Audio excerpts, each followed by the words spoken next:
Depuis que l'humanité existe, elle scrute le ciel, de jour comme de nuit. Que ce soit pour s'orienter, C'était l'environnement familier de nos ancêtres. pour bâtir, Les pyramides sont alignées précisément sur le vrai nord. ou pour définir la notion de temps. Quand le soleil revient à l'horizon, on sait qu'un an s'est écoulé. Afin d'expliquer les mouvements qu'ils observaient au firmament, les hommes ont d'abord peuplé le cosmos de dieux et de démons. Le ciel était perçu comme une sorte de tablette de pierre sur laquelle ils gravaient leurs messages. Mais au fil des siècles, nous avons étudié le ciel de plus près et abandonné cette lecture mythologique pour poser sur lui un tout autre regard. On cesse d'attribuer ces événements aux dieux. Ils deviennent des phénomènes naturels. Retracer la fascination de l'humanité pour le ciel, c'est se demander ce que lisaient nos ancêtres dans les étoiles.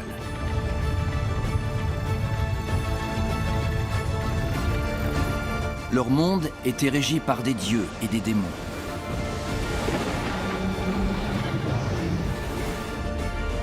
Aujourd'hui, nous sommes capables d'aller dans l'espace. Qu'avons-nous appris sur les mondes lointains et sur notre place dans l'univers?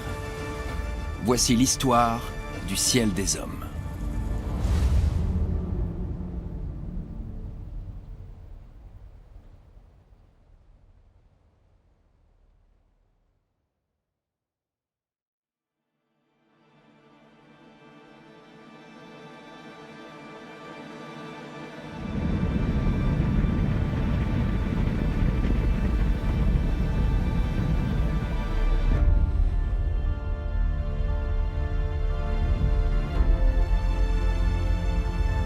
Les technologies actuelles nous permettent d'étudier l'univers avec une précision qui était inimaginable il y a encore quelques décennies.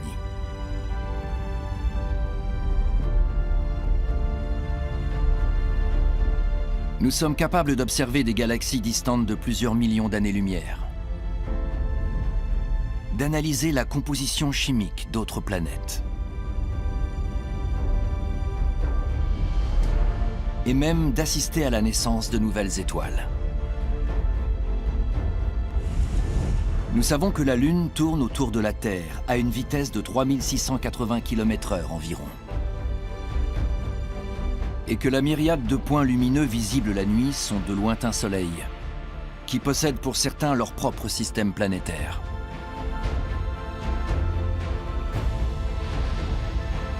Le ciel n'est plus le mystère insondable qui intriguait tant les générations passées.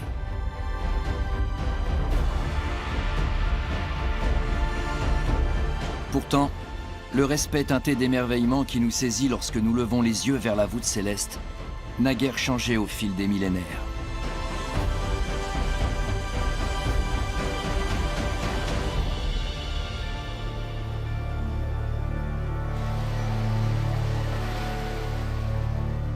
Pour nos lointains ancêtres, le ciel n'était pas séparé de la terre.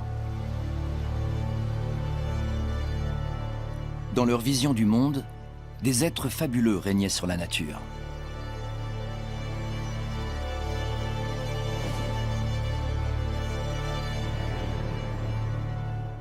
La mythologie et la religion sont quasi incontournables pour expliquer le cosmos. Dans l'Égypte antique, c'est la déesse Nout qui étirait son corps constellé d'étoiles au-dessus de la terre.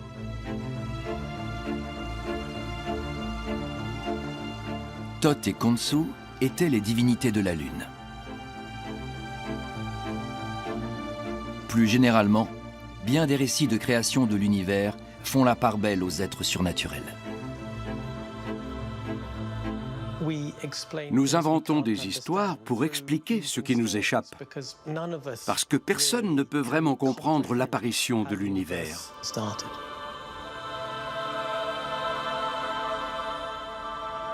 La plus ancienne épopée de la création du monde qui soit parvenue jusqu'à nous est celle des Babyloniens, vieille de 3 à 4 000 ans. Enuma Elish.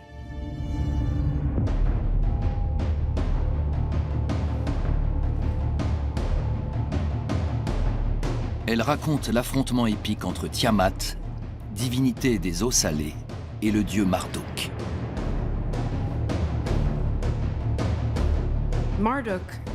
Marduk est gratifié de tous les superlatifs.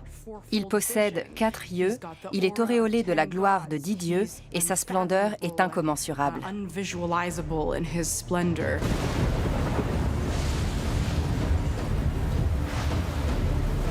Marduk empoigna sa massue et partit au combat.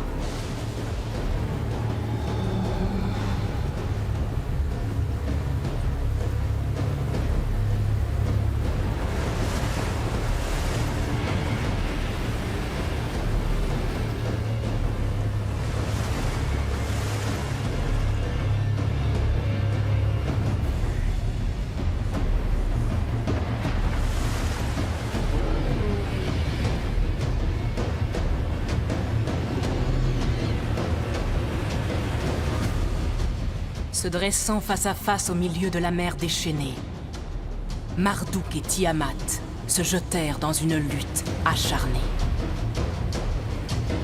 Tiamat ouvrit la gueule pour engloutir son adversaire. Mais de son arme impitoyable, Marduk lui brisa le crâne.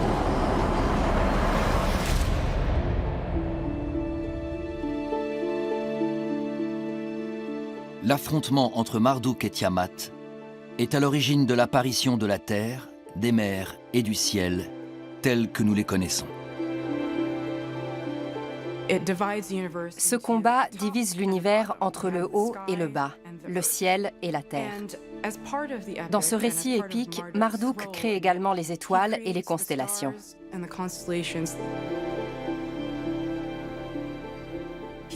Il remplit le ciel de tout ce qui peut y être observé.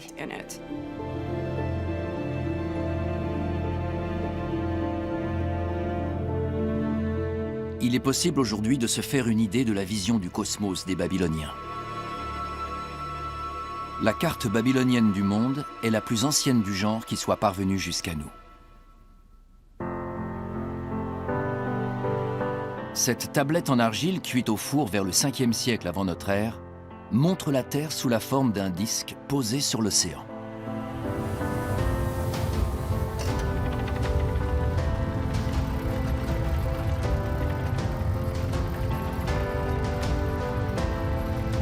Pour les Babyloniens, c'était le centre et le point d'ancrage de l'univers.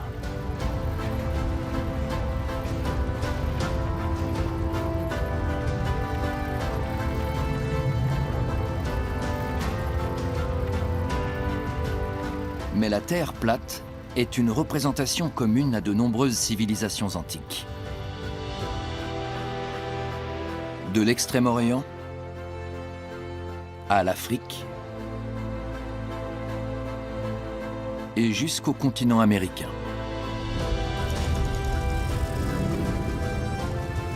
Pour nos ancêtres, l'idée d'une Terre plate paraissait parfaitement cohérente. Aujourd'hui, nous savons que la Terre est une sphère qui tourne sur elle-même.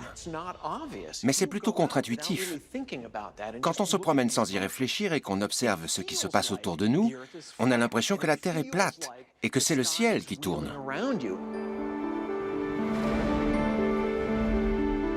On imagine aisément que la voûte céleste ait pu être une source d'interrogation. Un objet d'émerveillement donnant lieu à de multiples interprétations. L'obsession de l'humanité pour le ciel traverse toute son histoire depuis la nuit des temps.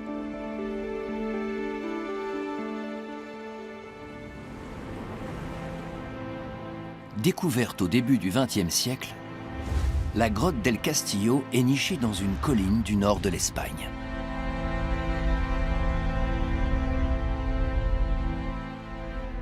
Ces parois sont ornées de centaines de motifs datant d'une période qui s'étend sur plusieurs millénaires. L'astrophysicien Jesus Gallego étudie ces peintures depuis de nombreuses années. «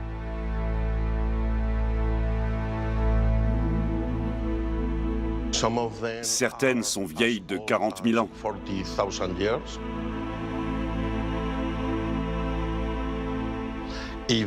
Si cette datation est exacte, nous nous trouvons ici face aux plus anciennes peintures du monde.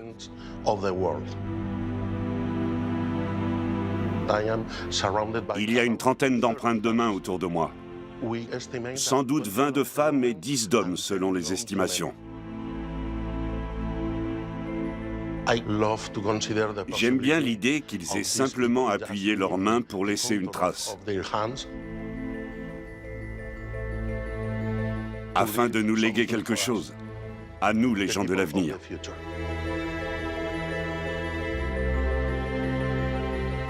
Selon Jesus Gallego, les auteurs de ces peintures ont choisi de représenter des éléments importants de leur quotidien. Nos ancêtres vivaient en symbiose avec la nature.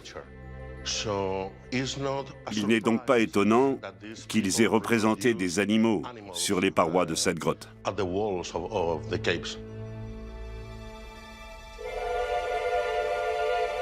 L'astrophysicien s'intéresse tout particulièrement à une série de peintures cachées dans les tréfonds d'El Castillo. On pense qu'il s'agit d'un motif astronomique très important, la Voie lactée. Une suite d'étoiles assez pâles qui forment un tout. Un autre astre serait également représenté.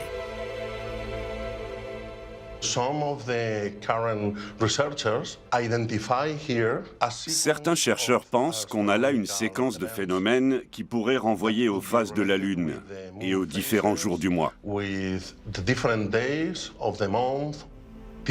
Dans la grotte, c'est l'un des endroits où le lien avec l'astronomie est le plus évident.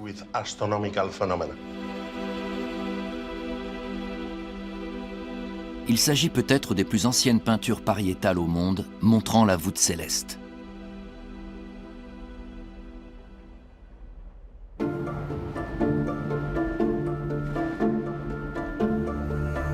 Mais la fonction de ces représentations n'était pas seulement artistique. Savoir lire le ciel offrait un avantage certain à nos ancêtres. Si vous sortez tous les soirs observer les étoiles, vous finirez par connaître leur place, comme vous connaissez celle des autres éléments de votre cadre de vie. Vous savez où se trouvent les arbres, la rive ou les montagnes. C'est particulièrement vrai dans le cas des peuples antiques. Ils connaissaient les étoiles. C'était leur environnement.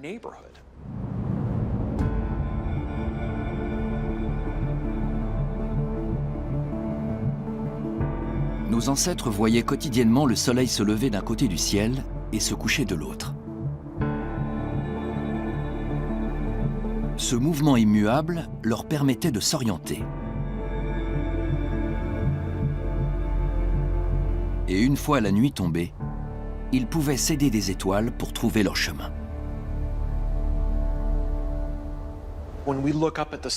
Quand on lève les yeux vers le ciel, on a l'impression que les étoiles décrivent des cercles autour d'un point fixe.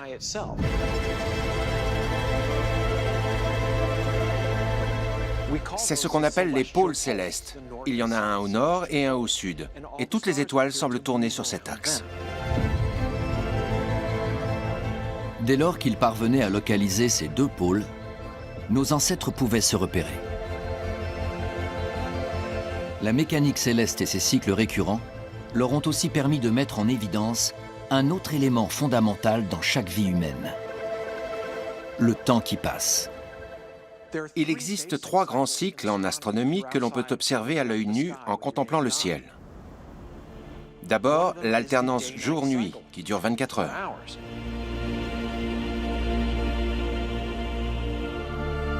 Ensuite, la rotation de la Lune autour de la Terre.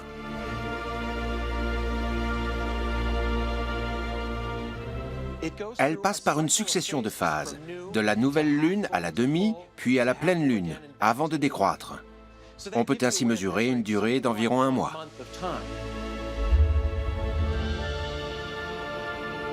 Enfin, il y a la rotation de la Terre autour du Soleil, soit 1 an. C'est l'observation du Soleil qui a inspiré les premiers calendriers fondés sur une séquence de 365 jours. On choisit un repère et on s'aligne sur le Soleil au moment du solstice d'hiver. Puis on marque le jour où le Soleil franchit l'horizon à cet endroit précis. Le lendemain, le Soleil se lève un peu plus loin, puis un peu plus loin encore le jour d'après, et ainsi de suite, jusqu'à revenir à son point de départ. Quand il réapparaît au niveau du repère initial, on sait qu'un an s'est écoulé.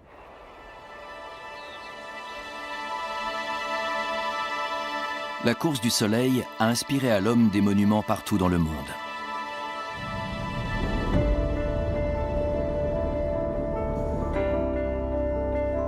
Les exemples les plus anciens sont de simples jalons dans le paysage, comme les monolithes de basalte de Wurdi Youang, disposés par les aborigènes en Australie,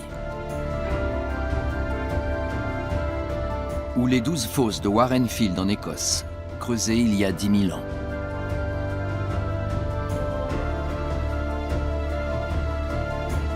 Ou encore le cercle mégalithique de Nabta Playa en Égypte, vieux de 7000 ans environ.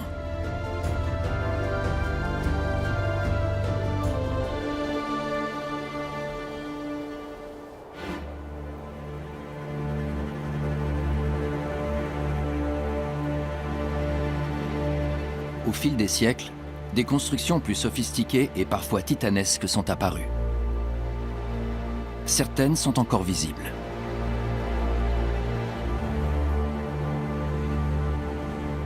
Le site de Stonehenge se trouve à l'extrémité du plateau de Salisbury, dans le sud de l'Angleterre.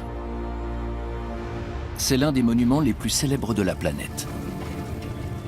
Érigé principalement au 3e et 2e millénaire avant notre ère, il a représenté un travail colossal. Ces plus gros mégalithes mesurent près de 9 mètres de haut et pèsent plusieurs dizaines de tonnes. Beaucoup d'entre eux ont été acheminés depuis le Pays de Galles à 250 km de là. Rien n'obligeait ces gens à transporter ces blocs de pierre.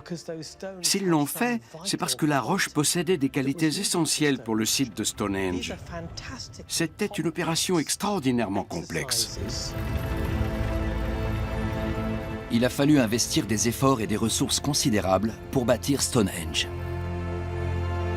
C'est dire l'importance de ce vaste site de rassemblement pour les populations locales et au-delà. Stonehenge était un lieu de fête, peut-être pour toute la Grande-Bretagne. Les gens savaient un an à l'avance quand auraient lieu les festivités. Mais ce n'est pas tout. On venait ici de très loin pour célébrer des rituels.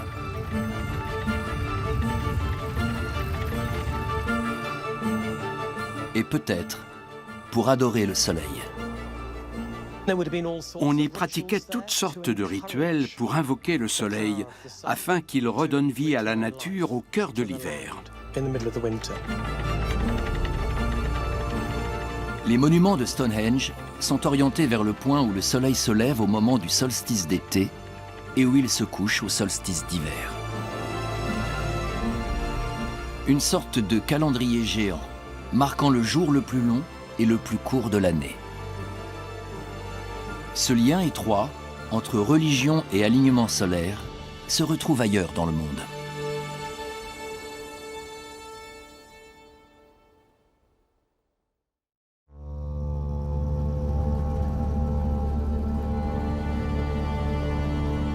La pyramide de Khéops est la seule des 7 merveilles du monde antique à avoir traversé les âges.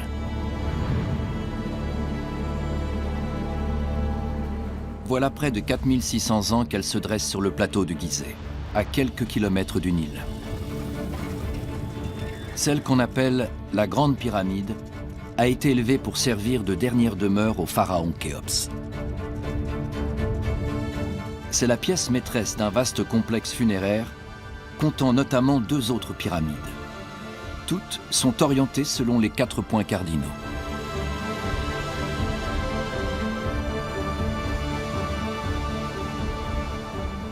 De toute évidence, les pyramides sont alignées précisément sur le vrai nord. Le nord, le sud, l'est et l'ouest sont presque parfaitement en place. Un alignement exact au 15e de degré près qui n'a pu être obtenu qu'au prix de calculs précis.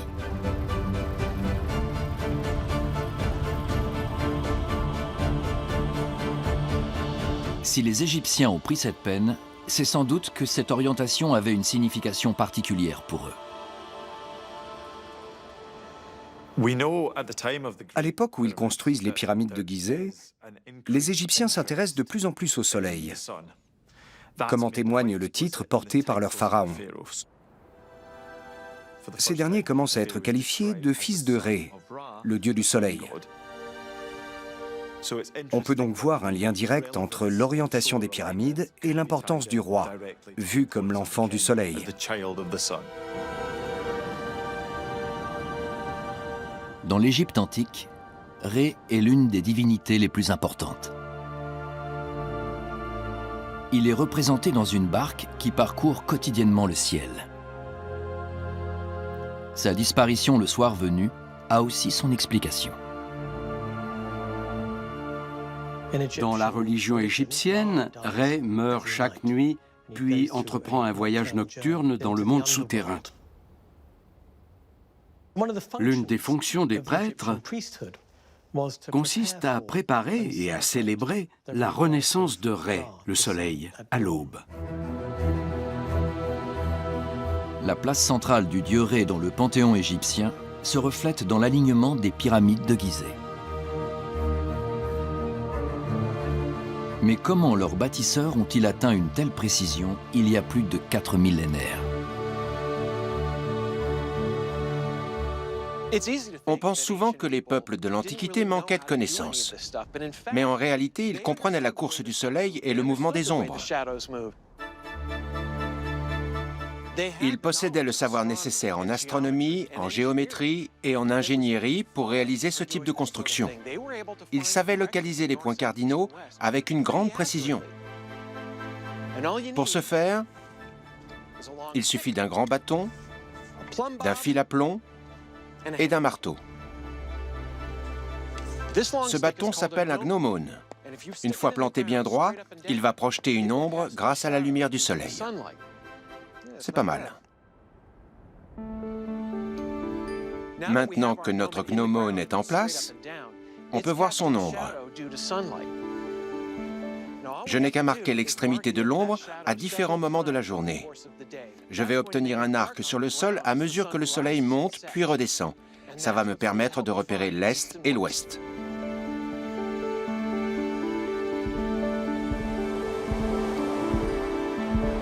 Une fois que j'ai mon arc, qui représente le parcours de l'ombre au fil de la journée,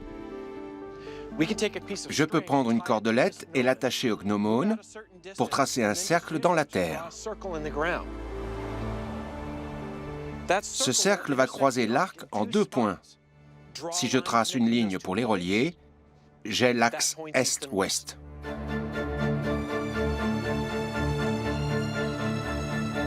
On pense que les Égyptiens employaient cette méthode pour s'orienter.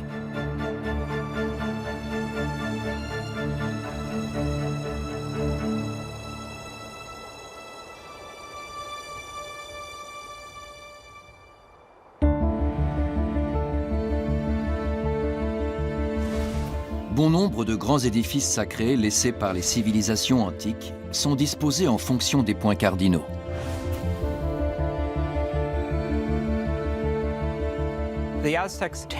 Les Aztèques construisaient souvent leurs temples principaux face à l'ouest. Le temple principal de Tenochtitlan est orienté de telle façon qu'au moment de l'équinoxe, le soleil se lève entre les 2 sanctuaires placés à son sommet. On trouve des monuments alignés de la même façon sur un axe est-ouest ou nord-sud en Inde.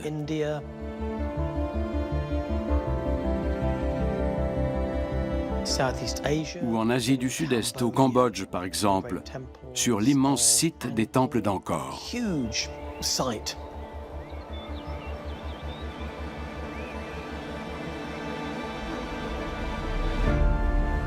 Ces civilisations qui se sont épanouies sur des continents différents, à des époques variées, ont élaboré ces traditions indépendamment les unes des autres.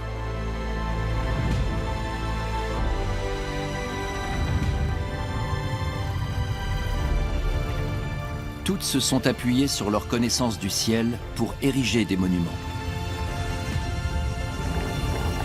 Pour s'orienter et même pour mesurer le temps. Mais au-delà de ces utilisations pratiques, l'astronomie a également inspiré à l'homme des objets d'une rare beauté.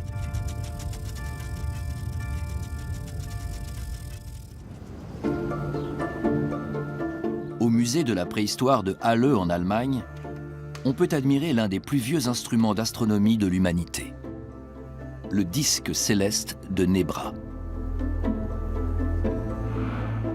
Mis au jour en 1999, il aurait été fabriqué en Europe centrale il y a plus de 3500 ans, à l'âge du bronze. Conçu dans ce métal, le disque est incrusté de motifs en or qui symbolisent différents corps célestes. L'original est conservé dans une vitrine du musée, mais l'archéologue Harald Meller a travaillé à partir d'une copie à l'identique pour tenter de percer son secret. On dénombre 32 étoiles.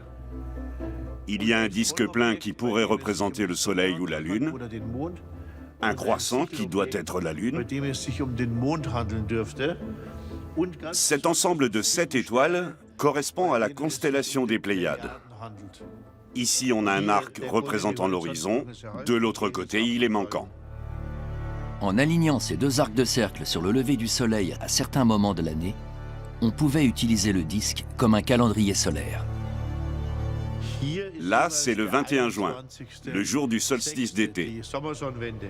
Ce jour-là, le Soleil monte tout droit par ici et redescend par là. Puis son trajet se décale le 22 juin, le 23, etc., jusqu'au 21 décembre, le jour le plus court de l'année. Cette barque ajoute une dimension supplémentaire. C'est un symbole religieux représentant le dieu du soleil. À partir de là, cet objet cesse d'être un instrument rationnel et scientifique. Il a un rôle mythologique et religieux.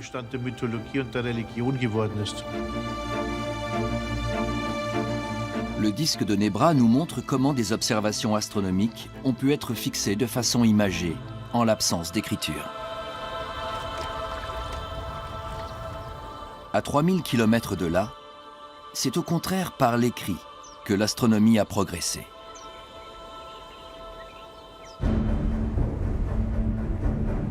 Cap sur un lieu souvent considéré comme le berceau de la civilisation. La Mésopotamie.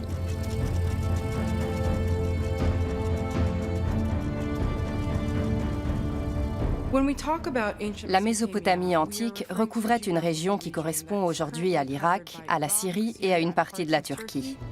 Elle est structurée autour de deux fleuves que sont le Tigre et l'Euphrate. C'est d'ailleurs de là que vient le nom de Mésopotamie, en grec, le pays entre les fleuves.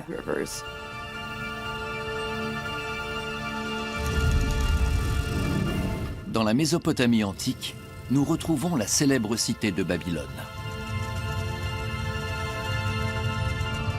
C'est de là que proviennent les recueils astronomiques les plus anciens que nous possédions. Ils ont plus de 3000 ans. Les Babyloniens ont été les premiers à consigner systématiquement les phénomènes touchant aux planètes, aux étoiles et au mouvement des corps célestes, et à tenter de les corréler avec des événements de leur quotidien.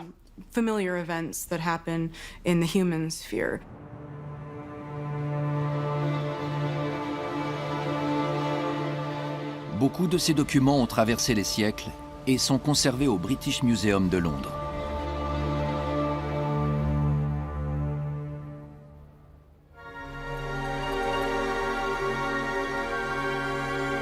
Ils sont rédigés en écriture cunéiforme, commune à une grande partie du Proche-Orient dans l'Antiquité.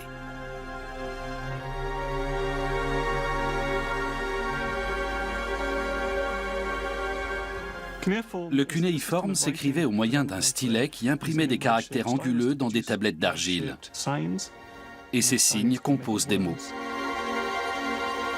Des centaines de milliers de textes en écriture cunéiforme ont été mis au jour par l'archéologie. Il a fallu attendre le début du 19e siècle pour les déchiffrer. Et aujourd'hui encore, seuls quelques spécialistes sont capables de les lire. John Steele est l'un d'eux. Les Babyloniens ont cherché les premiers à réaliser des observations détaillées, précises et régulières. Ils scrutaient les éclipses, ainsi que le mouvement de la Lune et des planètes par rapport aux étoiles.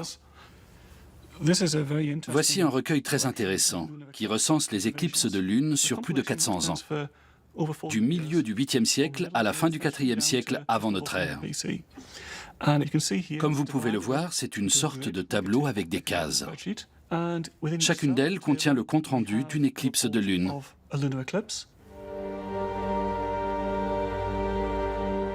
Les générations successives ont pris le relais et enrichi le tableau à leur tour. Les astronomes babyloniens avaient ainsi plusieurs siècles de recul sur les cycles célestes.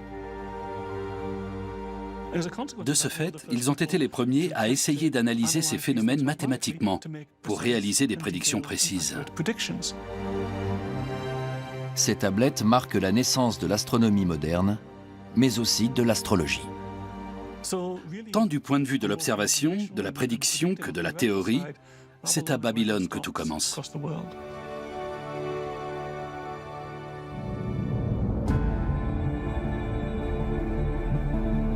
Les Babyloniens comptaient sur l'astronomie pour les aider à comprendre les cieux et à interpréter la volonté des dieux. Les corps célestes, étoiles ou planètes, étaient considérés comme l'écriture des dieux, et le ciel comme une sorte de tablette de pierre sur laquelle ils gravaient leurs messages.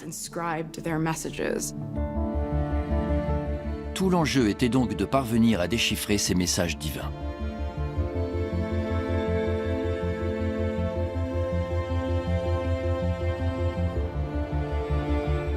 Les éclipses, par exemple, étaient vues comme des phénomènes très dangereux.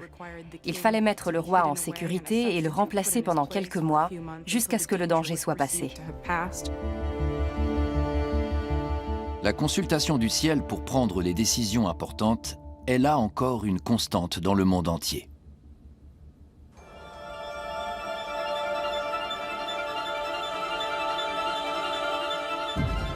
Les peuples d'Amérique centrale pratiquaient eux aussi l'astrologie, avec l'espoir de lire dans les étoiles la volonté des dieux.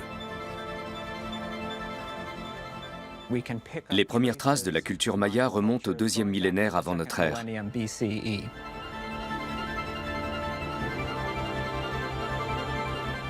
Les Mayas ont inventé le système d'écriture le plus sophistiqué de toute l'Amérique précolombienne. Ils écrivaient sur leur poterie. Ils sculptaient des hiéroglyphes sur leurs monuments et leurs escaliers.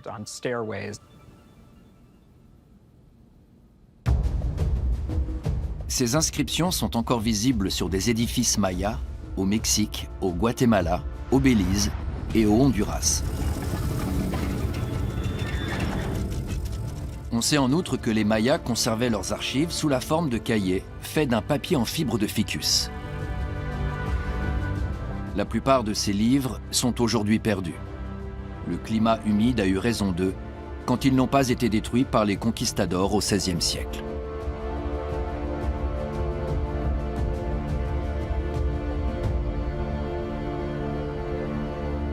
Seuls 4 de ces manuscrits sont parvenus jusqu'à nous. Et l'un d'eux est conservé dans la réserve précieuse de la bibliothèque de Saxe à Dresde.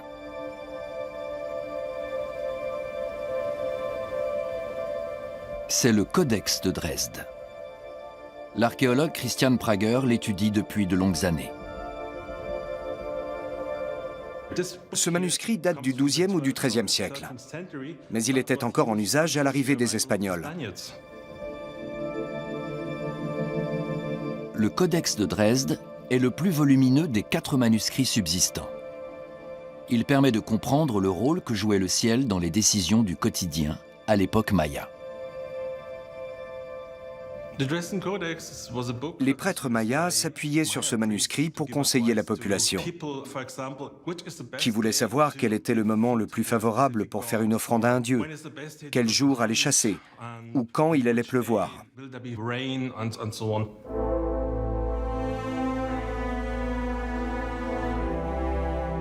Plusieurs rubriques concernent spécifiquement les cieux et leur signification religieuse.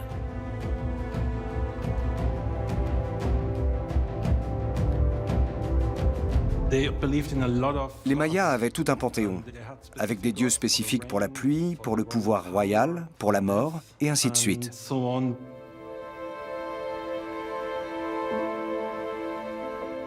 On voit ici la déesse de la lune et sa chevelure noire, assise avec une créature dans le dos.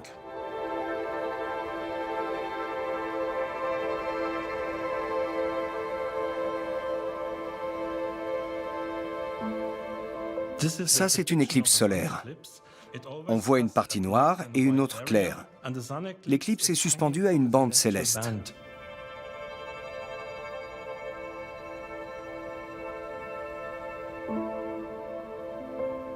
Le manuscrit contient des annotations religieuses et rituelles, mais nous offre aussi un aperçu de l'astronomie maya. Les observations astronomiques contenues dans le Codex de Dresde sont très justes, quand on les compare à nos connaissances contemporaines. Comme les Babyloniens, les Mayas consignaient leurs observations complexes dans des tableaux. Les informations astronomiques contenues dans le Codex de Dresde concernent pour l'essentiel les cycles de Vénus, ainsi que les éclipses de lune et de soleil.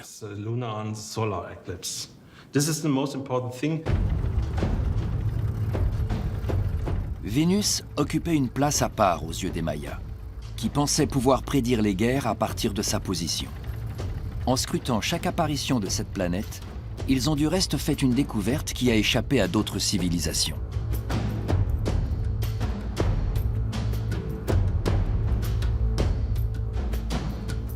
L'un des grands mérites des astronomes mésoaméricains, c'est qu'ils avaient repéré que Vénus formait une seule entité. La plupart des peuples dans le monde pensaient qu'il existait deux corps célestes distincts, une étoile du soir et une du matin. Mais les Mésoaméricains avaient compris qu'il s'agissait d'un cycle et que Vénus retournait à son emplacement initial.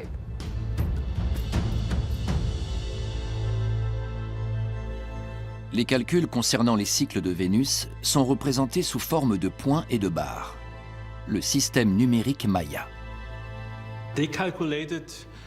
Ils avaient calculé correctement les jours où Vénus serait l'étoile du matin ou du soir. La période de révolution de Vénus est de 583 jours, quelque chose. Eux l'avaient estimé à 584. Au bout de 13 ans, le décalage atteignant un jour, ils ont introduit une correction. Au vu de nos connaissances actuelles, leurs prévisions concernant la position de Vénus sont tout à fait exactes.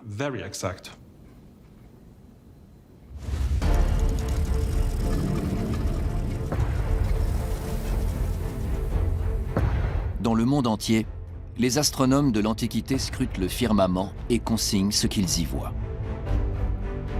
Les Égyptiens élaborent les premières horloges stellaires afin de suivre le parcours de certains astres. Les astronomes indiens rédigent des traités détaillant leurs observations du ciel. Les Chinois élaborent des cartes complexes des étoiles. La science astronomique est née.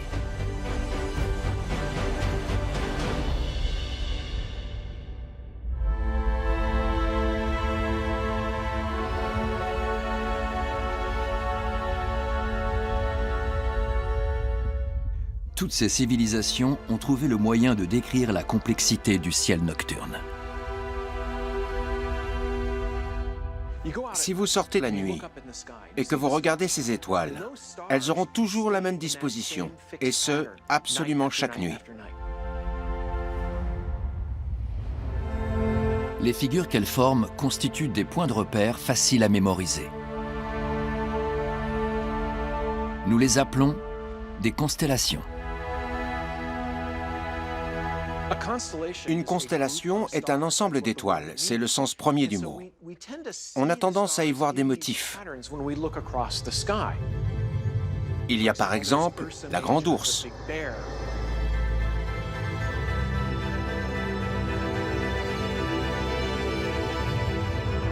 Orion, le chasseur, qui ressemble à un personnage au bras levé.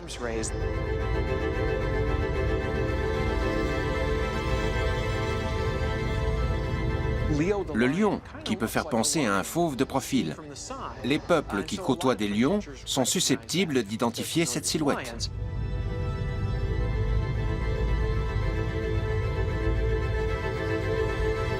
Mais ces figures peuvent varier d'un groupe humain à un autre. Les constellations sont avant tout des formes qui avaient une signification, culturelle ou autre, pour les différentes civilisations qui les ont découvertes au fil de l'histoire. Les astronomes chinois voyaient ainsi dans le ciel un singe, un serpent ou encore un dragon. Les peuples autochtones d'Amérique du Nord, eux, y distinguaient un castor ou un loup. Les Aztèques, des éléments de leur quotidien.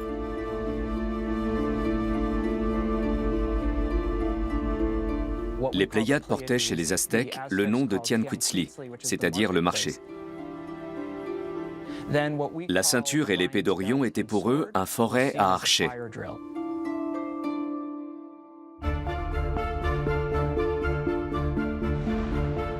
Aujourd'hui, l'astronomie occidentale dénombre 88 constellations dans la sphère céleste. Mais le grand public connaît surtout les 12 qui composent le zodiaque.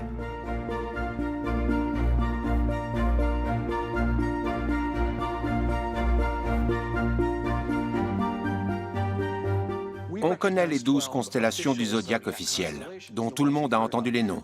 Balance, Taureau, Gémeaux, etc.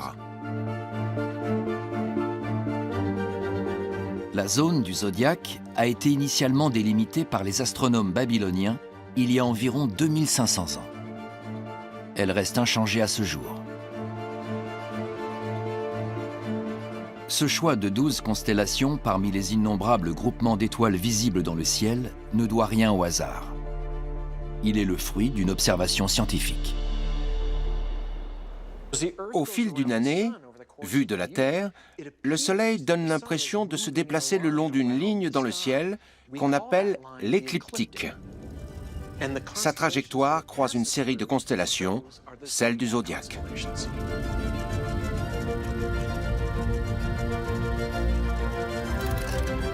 À partir de ces 12 constellations, les astronomes babyloniens établissent une grille pour lire le ciel. Elle va leur servir à préciser la position de toutes leurs observations et faire progresser grandement leurs connaissances.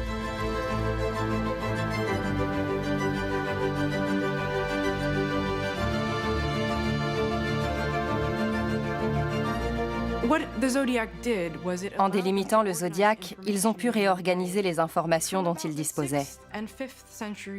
Dans la Babylone antique, à partir du 6e et du 5e siècle avant notre ère, les érudits, astronomes et astrologues commencent à pratiquer une astronomie très avancée.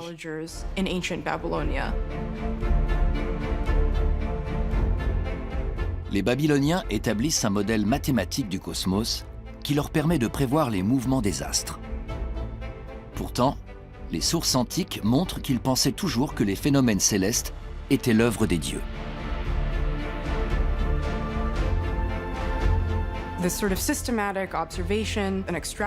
Comme l'indiquent les observations et les extrapolations contenues dans leurs textes, ils croyaient que les dieux étaient responsables de ce qu'ils pouvaient voir dans le ciel et que le divin était indissociable du monde naturel.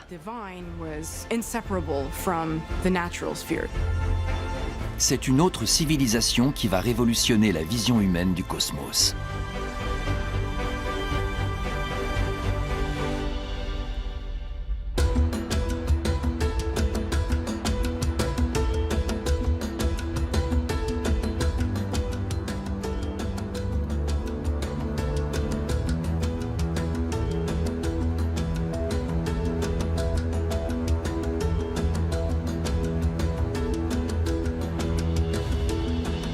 les découvertes de la Grèce antique ont façonné le monde occidental contemporain.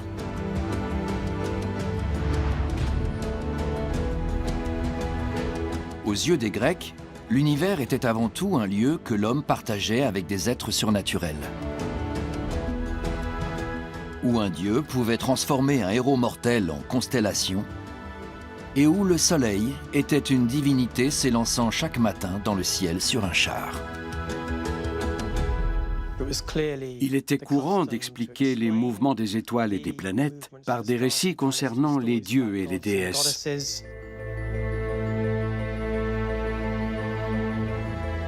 Ces divinités sont intimement liées aux épopées des débuts de la civilisation grecque. Comme d'autres peuples antiques, les Grecs ne considèrent pas le ciel et la terre comme deux dimensions distinctes. Dans leurs récits, les dieux et les hommes se côtoient en permanence.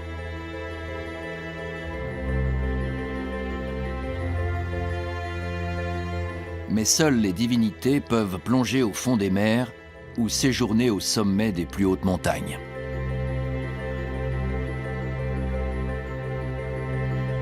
Pour le commun des mortels, le ciel reste un espace inaccessible, et ceux qui tentent de l'atteindre risquent de s'attirer la colère des dieux.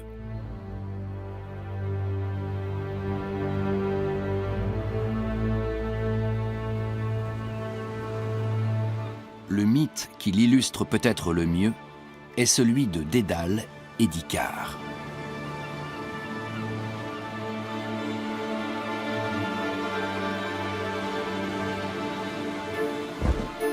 Dédale prit son envol tel un oiseau. Invitant son fils à le suivre, il lui apprit l'art périlleux de voler.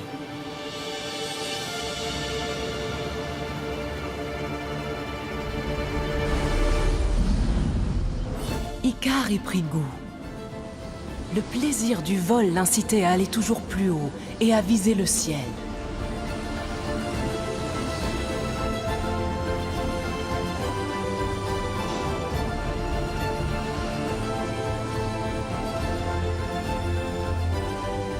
Mais alors qu'il approchait du soleil, la cire qui tenait ses ailes se mit à fondre.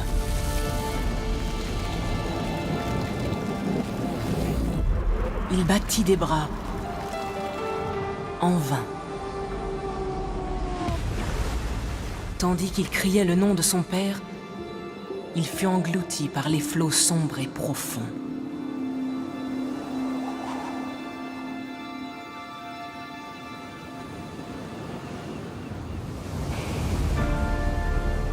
L'humanité attendra plusieurs millénaires avant de tenter à nouveau de s'élever dans les airs.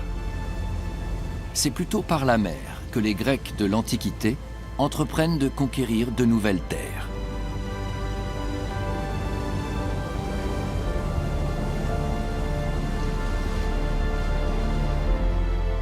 Ils s'aventurent parfois très loin, en commerçants et en colonisateurs.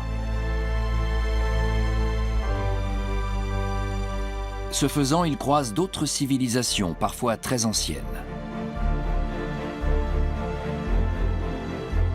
C'est ainsi qu'ils empruntent l'alphabet aux Phéniciens,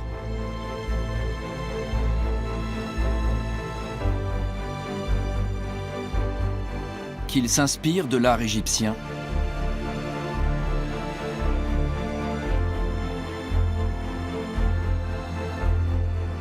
et qu'ils s'approprient l'astronomie des Babyloniens.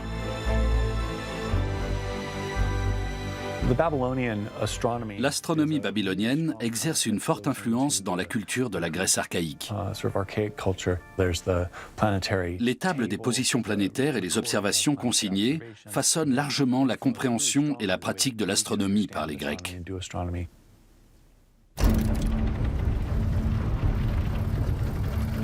Armés du savoir des Babyloniens, les Grecs révisent de fond en comble leur conception du cosmos. Les observations et les prédictions ne leur suffisent pas. Ils veulent savoir pourquoi et comment les corps célestes se déplacent dans le ciel.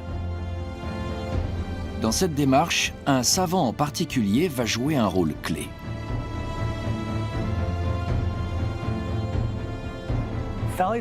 Thalès de Milet est souvent considéré comme le père de la philosophie. Grâce à lui, les Grecs vont complètement revoir leur façon de poser des questions sur le monde naturel. Thalès voit le jour vers l'an 625 avant Jésus-Christ à Milet, une colonie grecque d'Asie mineure dans l'actuelle Turquie. Là, il a accès aux idées et aux savoirs de tout l'Orient antique. Il est sans doute l'un des premiers à remettre en question la lecture mythologique du cosmos. Pour lui et ses disciples, tous les phénomènes observables ont une explication rationnelle et scientifique. Ce principe vaut aussi bien pour les mouvements du Soleil ou de la Lune dans le ciel que pour les événements terrestres.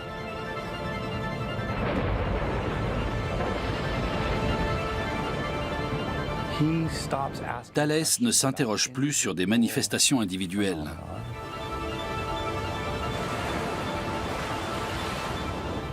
Tel séisme, telle tempête, tel éclair.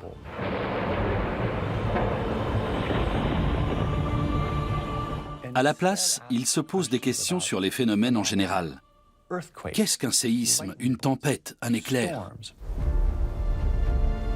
Et ce faisant, ces phénomènes cessent d'être surnaturels et liés aux dieux. Ils relèvent désormais du domaine de la nature et deviennent des phénomènes naturels. C'est un tournant dans notre compréhension de l'univers dans lequel nous vivons. Et un profond bouleversement dans le rapport de l'homme à la nature.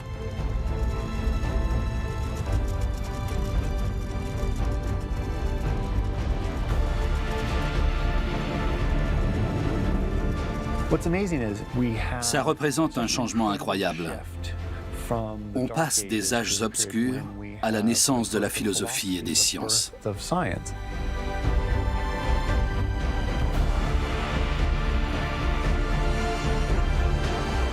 Une nouvelle ère s'ouvre. La façon dont l'humanité considère le monde qui l'entoure, et plus particulièrement le ciel, change à jamais, de façon irréversible.